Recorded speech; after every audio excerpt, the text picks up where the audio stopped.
ಚಿಕ್ಕಬಳ್ಳಾಪುರ ಜಿಲ್ಲೆ ಶಿಡ್ಲಘಟ್ಟ ತಾಲೂಕಿನ ನಾರಾಯಣ ದಾಸರಹಳ್ಳಿ ಗ್ರಾಮದಲ್ಲಿ ನೂತನ ಹಾಲು ಉತ್ಪಾದಕರ ಸಹಕಾರ ಸಂಘ ಕಟ್ಟಡ ಹಾಗೂ ಶುದ್ಧ ಕುಡಿಯುವ ನೀರಿನ ಘಟಕವನ್ನು ಶಾಸಕ ಬಿಎನ್ ರವಿಕುಮಾರ್ ಉದ್ಘಾಟಿಸಿದರು. ಇದೇ ವೇಳೆ ನಾರಾಯಣ ದಾಸರಹಳ್ಳಿಯಿಂದ ಚೀಮಂಗಲ ರಸ್ತೆ ಕಾಮಗಾರಿಯ ಗುದ್ದಲಿ ಪೂಜೆಯನ್ನು ಸಹ ನೆರವೇರಿಸಲಾಯಿತು.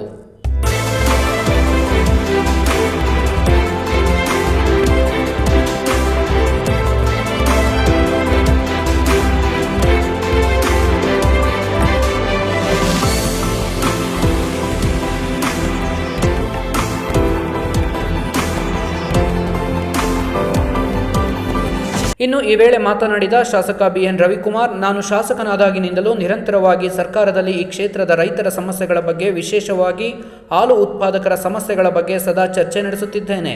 ಹಾಲು ಉತ್ಪಾದಕರಿಗೆ ಹೆಚ್ಚು ಆದ್ಯತೆಯನ್ನು ನೀಡುವಂತೆ ಸರ್ಕಾರದಲ್ಲಿ ಚರ್ಚಿಸಲಾಗಿದೆ.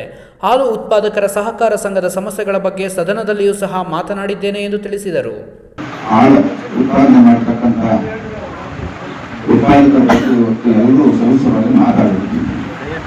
ನಾನು ಈ ಕ್ಷೇತ್ರದಲ್ಲಿ ಒಬ್ಬ ಸಾಮಾನ್ಯ ರೈತ, ಈ ಕ್ಷೇತ್ರದ ಮತದಾರರು ಆಶೀರ್ವಾದದಿಂದ ಶಾಸಕನಾದ ಮೇಲೆ ನಿರಂತರವಾಗಿ ಸರ್ಕಾರದಲ್ಲಿ ಇವತ್ತು ರೈತರ ಸಮಸ್ಯೆಗಳು, ವಿಶೇಷವಾಗಿ ಹಾಲು ಉತ್ಪಾದಕರ ಸಮಸ್ಯೆಗಳು ಈಗಾಗಲೇ ನಾನು ಸಂದರ್ಭದಲ್ಲಿ ಮಾಡಿದ್ದೇನೆ.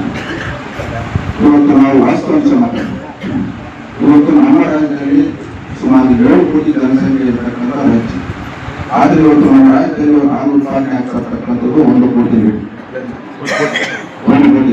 ಅಂದರೆ ಇವತ್ತು ಒಬ್ಬರಿಗೆ 140 ಮೇಲೆ ಇವತ್ತು ನಮ್ಮ ರಾಜ್ಯದಲ್ಲಿ ಹಾಲು ಉತ್ಪಾದನೆ ಆಗ್ತದೆ. ಈ ಕಾರಣ ಇವತ್ತು ಹಾಲು ಉತ್ಪಾದಕರು ಇವತ್ತು ಹೈನುಗಾರಿಕೆ ಮಾಡೋದ್ರಲ್ಲಿ ಇವತ್ತು ಹಿನ್ನಡೆ ಆಗ್ತದೆ.